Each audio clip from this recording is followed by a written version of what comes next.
안녕하십니까. 곽승용 비오신부입니다. 곽승용 신부의 가톨릭 책방 TV에 오신 것을 환영합니다. 매일 말씀 10분 강론인데요. 성주간 성금요일 복음을 강론해 드리겠습니다. 주님 순환 성금요일인데요. 복음은 요한복음 18장 1절에서 19장 42절까지인데 복음은 여러분 각자가 읽어보시길 바라고요.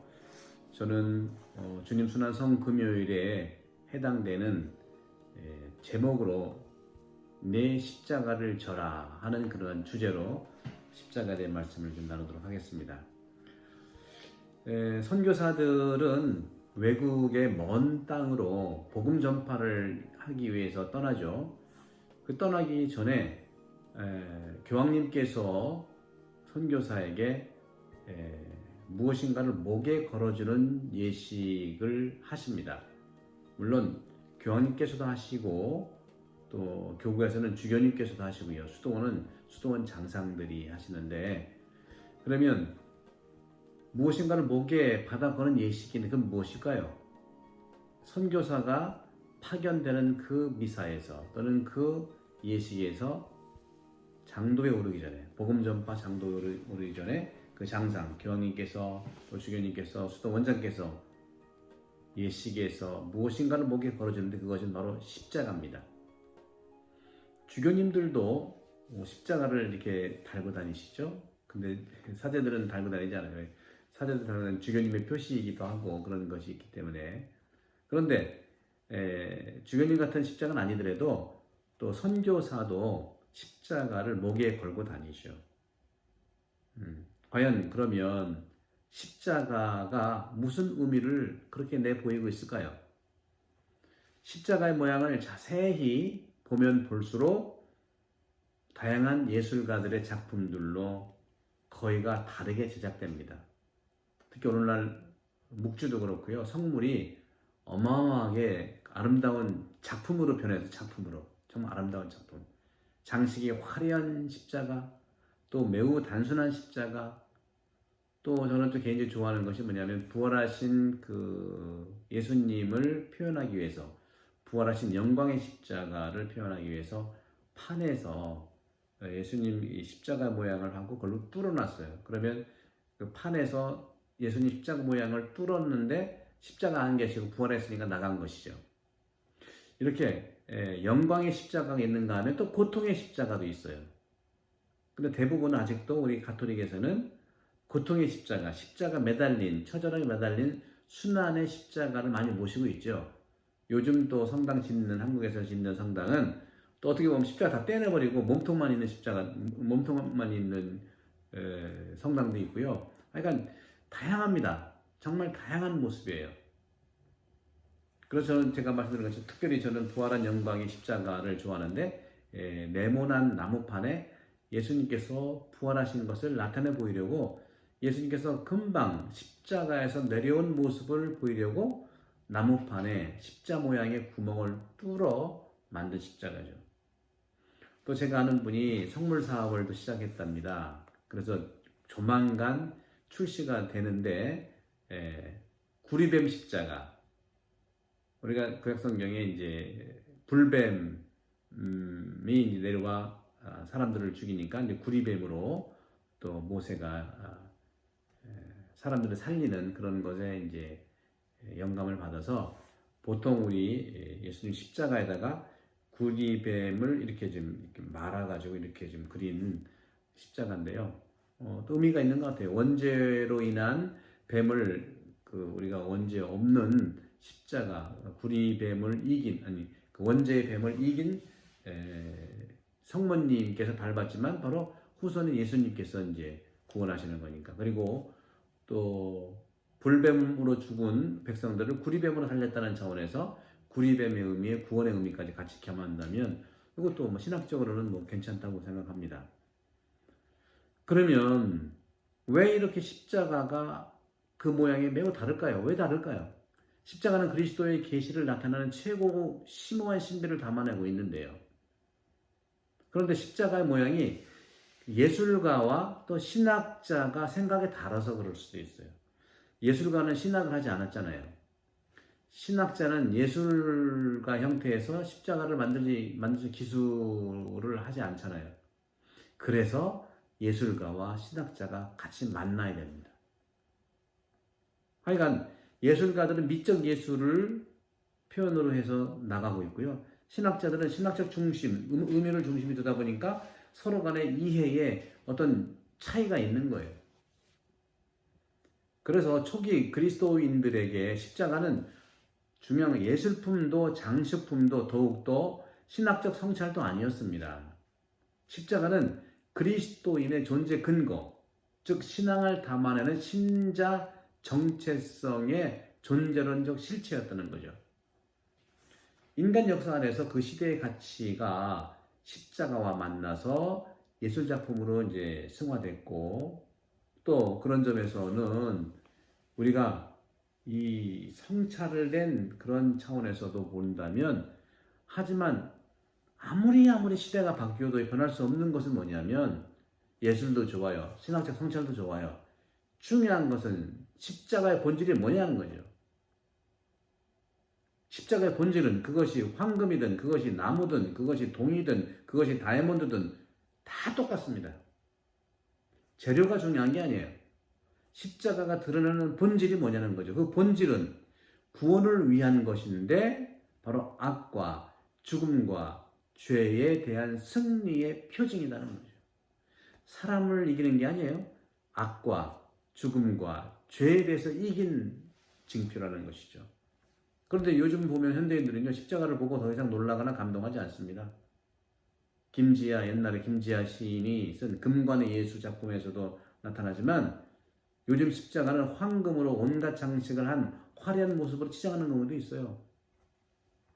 저는 아주 오래전에요, 제가 공부 끝나고 이제 한국으로 오게 될 때, 그때는 김포에서 내렸어요. 김포에 내렸는데, 김포공항을 내려가는데 항공기에서 보니까 대한민국 동네를 바라봤는데, 대한민국 동네가 좀 어둑어둑할 때 내려왔거든요.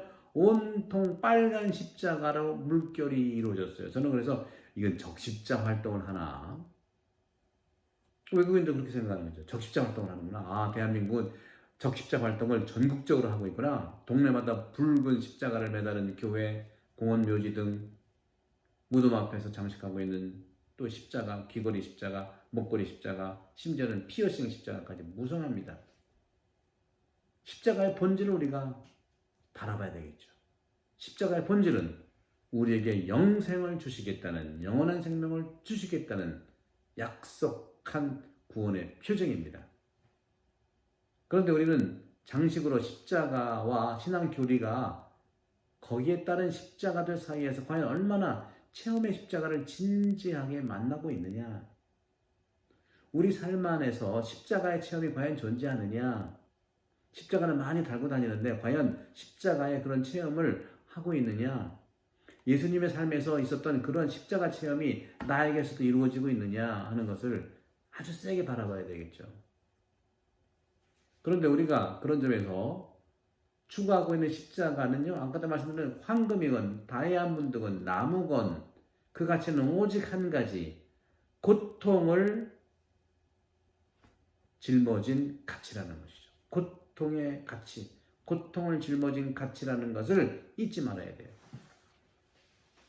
중세기에 이 가치를 그리기 위해서 그리스도교 예술은 새로운 형태의 십자가를 표현하기 시작했어요.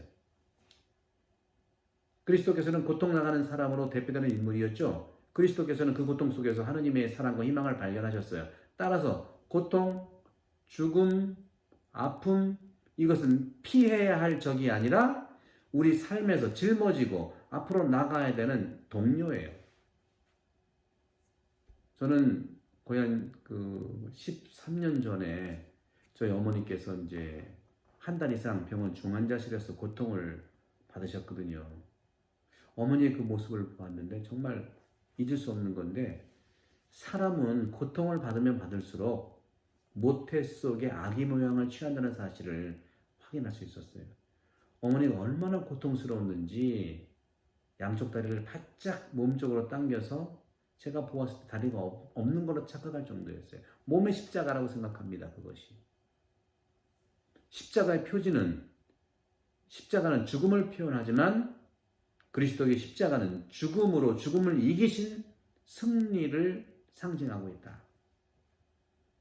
죽음과 승리는 반대 개념인데요. 어떻게 그것이 함께 만날 수 있느냐는 것이죠. 그리스도께서 살아간 전생애가 바로 고통이었지만 행복한 것이었다. 그리스도께서는 십자가 위에서 당신 전생애에서 살았던 것을 최종적으로 하나로 이루어진 것입니다. 예수님의 생애를 하나로 얘기하라면 십자가입니다. 똑같아요. 마리아의 생애를 하나로 요약하라면 예예요. 예. 받아들임이에요. 예도 받아들임이고 십자가도 받아들임이거든요. 한 집안에 똑같은 가치죠. 그리스도의 십자가는 고통이면서 동시에 행복한 상태를 동시에 살아가신 표지입니다. 인간은 그 고통 속에서 행복을 발견하는 건데 그게 쉽지가 않아요. 하지만 우리는 십자가를 통해서 이 두 가지 상태를 유일하게 살아가신 그리스도의 마음을 배워야 된다는 거죠. 고통스럽지만 행복하다. 행복한 고통? 고통스러운 행복? 하느님이면서 인간이신 예수 그리스도께서 그것을 체험하는 길, 그것이 바로 오직 십자가의 본질을 살아가는 겁니다. 성요한 클리마쿠스는 비유를 들어서 우리의 십자가의 삶을 돌이키도록 도와주십니다. 해를 직접 바라보도록 충고하는 사람은 없죠. 왜냐하면 해를 직접 바라볼 수 없죠. 눈이 멀죠. 그런데 해를 정확하게 바라보면서도 눈을 다치지 않게 하는 방법이 있어요. 그게 뭘까요? 바로 물에 비춘 해를 바라보는 겁니다. 물 속에 비추어진 해는 그 밝기와 빛은 덜해도 확실하게 해를 잘 볼 수 있어요. 같은 모양으로 우리도 그리스도의 완전함을 관상하면서 우리의 시력이 상하지 않고 십자가를 완벽하게 짊어질 수 있는 방법을 찾아야 되는데 그것이 바로 성인들의 삶을 통해서예요. 예수님의 삶의 십자가를 온전히 살 수가 없다면, 해를 바라보기가 정말 눈이 버릴 정도로 어렵다면 물속에 비춘 해를 바라보는 것처럼 예수님의 십자가가 들어가 있는 성인들의 삶을 통해서 우리가 살아갈 수 있다는 겁니다. 성인들의 삶에 비춰진 십자가야. 우리는 더욱 그리스도의 십자가를 정확히 볼 수가 있는 것이죠. 그래서인지 저도 제 십자가를 자신 있게 지을 수 있는 용기와 힘이 생겨요. 예수님께서 힘든 십자가를 내가 할 수 있을까? 하지만 바로 얼마 전에 우리 코로나 바이러스로 인해서 주세페 신부님, 인공호흡기를 젊은이한테 양보하고 돌아가신 분들, 그런 분들이 예수님의 십자가예요. 성인들은 물에 비추어진 해의 모습을 그대로 간직하여 보여주듯이 우리도 성인의 삶을 통해 하느님 아들의 십자가를 기꺼이 질 수가 있습니다. 우리는 이렇게 합시다. 신부님, 저는 십자가 질 수 없어요. 우리 너무 힘들어요. 예수님이나 가능하죠? 이해합니다. 하지만 말씀드렸죠. 직접 해는 볼 수 없죠. 물속의 해는 볼 수 있듯이 직접 예수님 십자가는 질 수가 힘들지만 성인들이 짊어졌던 그 십자가는 내가 질 수 있지 않아요. 제가 볼 때는 우리 모든 한국 분들이 어머니 아버지 다 십자가 지셨어요. 그럴 때 다른 이들도 바로 자기 스스로의 그리스도의 십자가를 지는 모습을 보고 그들도 그리스도의 신비를 살아갈 것이 아니겠는가. 오늘 주님 순환 성금요일입니다. 주님께서는 우리를 위해서 십자가를 지셨습니다. 오늘 오후 3시에 십자가의 길 기도 속에서 참으로 십자가를 지고 가신 주님을 따라 살 수 있고, 또 오늘 예식을 통해서 나에게 십자가는 어디에 와 있는가? 너무 무거워서 내려는가? 아니면 내가 질 수 있는 만큼 지면서 살아가는가? 이 십자가를 통해서 부활로 갈 수 있는 통로라는 것을 말씀드리면서 부활 미리 축하드리면서 행복한 고통을 느끼는 십자가가 되기를 기도하겠습니다. 성부와 성자와 성령의 이름으로 아멘.